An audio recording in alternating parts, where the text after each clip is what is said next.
TG EAMCET 2025కి సంబంధించి కొత్త GO అయితే రిలీజ్ చేయడం అయితే జరిగిందన్నమాట.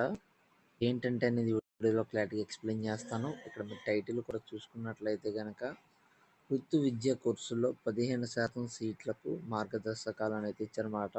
సో దీని గురించి అయితే నేనైతే ఈ వీడియోలో క్లారిటీగా చెప్పడం అయితే జరుగుతుంది.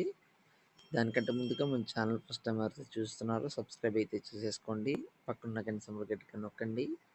మన ఛానల్లో పెట్టే ప్రతి వీడియో మీకు నోటిఫికేషన్ కింద రావడం అయితే జరుగుతుంది. ఈ వీడియో కనుక నచ్చినట్లయితే లైక్ చేయండి, షేర్ చేయండి, కామెంట్ చేయండి. ఫ్రెండ్స్, వీడియోలోకి అయితే వచ్చేద్దాం. వృత్తి విద్యా కోర్సులో 15% సీట్లకు మార్గదర్శకాలు. 80% సీట్లు స్థానిక విద్యార్థులకు కేటాయింపు. అంటే 85% సీట్స్ తెలంగాణ విద్యార్థులకి కేటాయిస్తున్నట్లయితే చెప్పడం అయితే జరిగిందన్నమాట. సో కొన్ని సవరణలు అయితే చేయడం అయితే జరిగింది. అంటే తెలంగాణ విద్యార్థులకు 85% సీట్లు అయితే కేటాయించడం అయితే జరిగింది. సో 15% అన్రిజర్వ్డ్ కోటాలో కింద పరిగణించడం అయితే జరిగిందన్నమాట.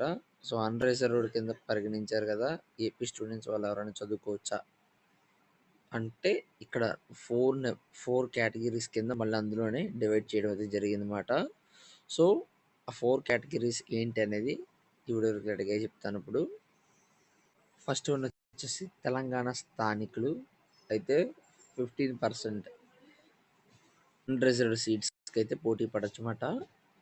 అలాగే తెలంగాణలో 10 ఏళ్ళు చదివిన ఇతర రాష్ట్రాల వారు, అంటే ఇప్పుడు తల్లిదండ్రులు వేరే రాష్ట్రంలో ఉండి మరి పిల్లలు తెలంగాణలో చదివితే కనుక సో వారు కూడా మరి స్థానికులుగా పరిగణించబడతారని అయితే 15% సీట్స్కి అయితే ఎలిజిబిలిటీ ఉంటుందని అయితే చెప్పడం అయితే జరిగింది. అంటే 10 ఏళ్ళు అంటే maximum inter first year, inter second year, 10th class, 9th class, 8th class, 7th class, 6th class so చదవాల్సి ఉంటుందన్నమాట.